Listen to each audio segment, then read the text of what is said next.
Saudara, saya mengajak kita untuk membayangkan jika kita merasa dalam posisi tidak bersalah, namun diperlakukan tidak adil. Apa reaksi kita?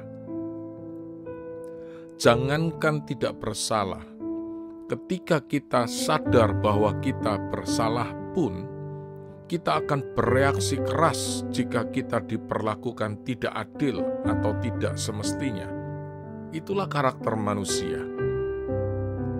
Adam yang jelas sudah melanggar firman Tuhan, langsung bereaksi dan self-defense ketika Tuhan bertanya, apakah engkau makan dari buah pohon yang kularang?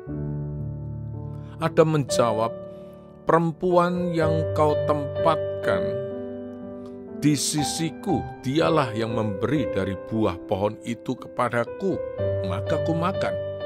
Yang pertama yang disalahkan adalah perempuan. Tapi di balik itu, secara tidak langsung, Tuhan yang memberi dan menempatkan perempuan itu juga disalahkan. Tapi itulah gambaran karakter manusia yang dalam keadaan salah pun masih ada pembelaan diri atau self-defense, apalagi jika merasa diri benar dan tidak bersalah. Dalam masa sengsara ini, coba kita melihat apa yang Tuhan Yesus alami. Sangat jelas bahwa semua tuduhan yang diarahkan kepadanya tidak terbukti. Terlebih lagi dengan tuntutan hukuman salib yang tidak masuk akal.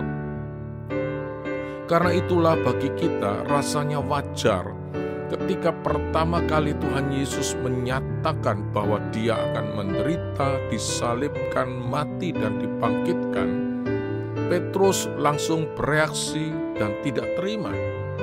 Dia berkata, sekali-sekali itu tidak terjadi atas engkau.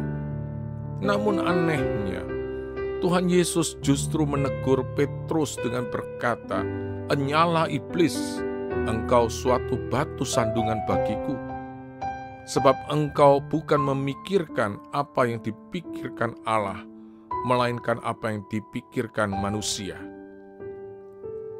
Ketika Tuhan Yesus ditangkap pun, Petrus langsung mengambil pedang dan memutuskan telinga hamba imam besar. Sebuah reaksi yang manusiawi untuk menunjukkan kasih, loyalitas, dan pembelaan terhadap sang guru. Tapi lagi-lagi Tuhan berkata, sarungkan pedangmu itu. Bukankah aku harus minum cawan yang diberikan Bapa kepadaku? Kata cawan ini mengingatkan akan doa Tuhan Yesus di Taman Getsemani.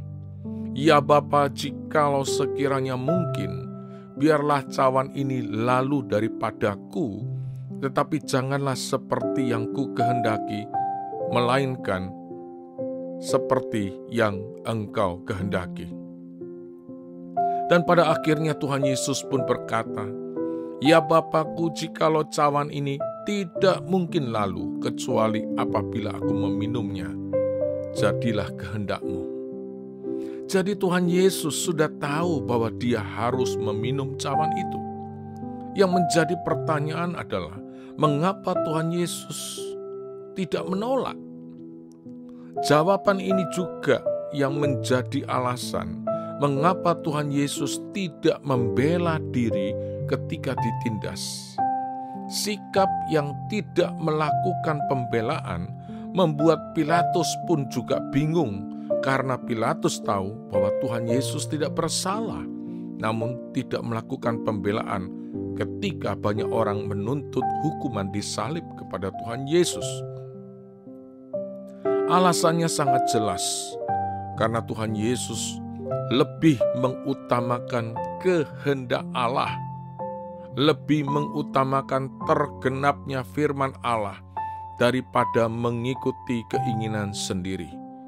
Itulah yang diperjuangkan, dan perjuangan itu mencapai puncaknya ketika pengambilan keputusan di Taman Getsemani. Kalau dia demikian teguh memperjuangkan kehendak Allah dan tergenapnya firman Allah, bagaimana dengan perjuangan kita dalam melakukan firman Allah?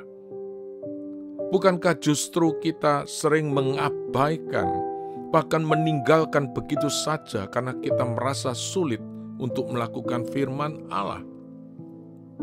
Alasan kedua adalah karena dia tahu untuk apa dia datang ke dunia ini, yaitu untuk menyatakan kasih Allah, menyelamatkan manusia, menyelamatkan saudara dan saya.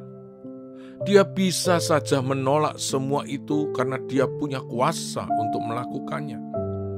Tapi semua itu ditinggalkan untuk merendahkan dirinya, bahkan taat sampai mati di kayu salib. Semua itu dilakukan karena dia mengasihi kita, mengasihi saudara dan saya. Sekarang bukti apa yang sudah kita berikan jika kita mengatakan bahwa kita mengasihi Dia? Tuhan Yesus memiliki pilihan menerima atau menolak cawan itu.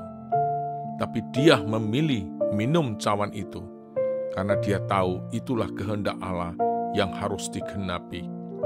Dia memilih minum cawan itu karena itulah cara untuk menyelamatkan manusia. Saudara dan saya juga punya pilihan. Namun pertanyaannya adalah, apa yang menjadi pilihan saudara? Tuhan memberkati.